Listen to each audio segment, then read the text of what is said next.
Before we get to our top 5, let's take a quick look back at the week's biggest theme. The headlines were dominated by the Trump-Kim summit, mega mergers and a building-climbing raccoon. But always in the background was China, its growing power in the world and its increasingly confrontational relationship with the U.S. The week started with China being possibly the biggest winner of the Singapore summit and ended with President Donald Trump's new Chinese tariffs. Bloomberg Opinion had many China pieces this week, including 2 in the top 5, all with shelf life. They'll be informative and insightful long after this week's other headlines fade.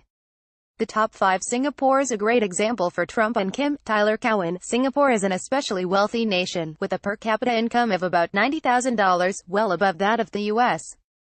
But how is this prosperity maintained, and why has Singapore commanded so much admiration from liberals and conservatives alike? Singapore has many features shared by other wealthy countries, such as a high capital stock, a predictable legal environment and a well-educated workforce, but what are some of the less common factors behind its success? Strikingly, Singapore is one of the few countries where there is brain drain into the public sector.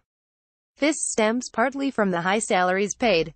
Top bureaucrats typically receive more than their American equivalents, and cabinet-level pay may exceed $800,000, with bonuses attached that can double that sum for excellent performance. Yet it's not just about the money. Since independence in 1965, Singaporean leaders have cultivated an ethos of public service in the bureaucracy.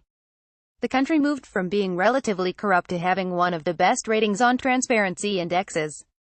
There are now complex and overlapping incentives whereby top public sector workers are paid well, respected highly, and develop the personal networks for subsequent advancement in either the public or private sectors. I've met a number of times with Singaporean government officials, and I've always been impressed with their state-of-the-art social science knowledge.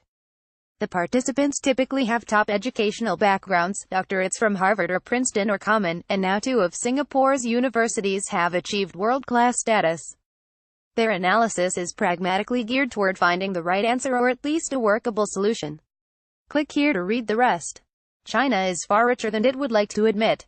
Brendan Kelly. China is building a global military power. Hale Brand citing my depression almost cost me my job. Joe No. Chair of the Supreme Court's Ohio voter roll decision was nakedly political. Noah Feldman. New Music Minute. Stream Lyra Lynn's rootsy new album, plays well with others, here. This is the weekend edition of Bloomberg Opinion Today, a roundup of the 5 most popular stories Bloomberg Opinion published this week, based on web readership, with some other stuff thrown in. New subscribers to the newsletter can sign up here. To contact the author of this story, Mark Gongloff at mcgongloff1@bloomberg.net, or contact the editor responsible for this story, Mike Nizza at manizza3@bloomberg.net.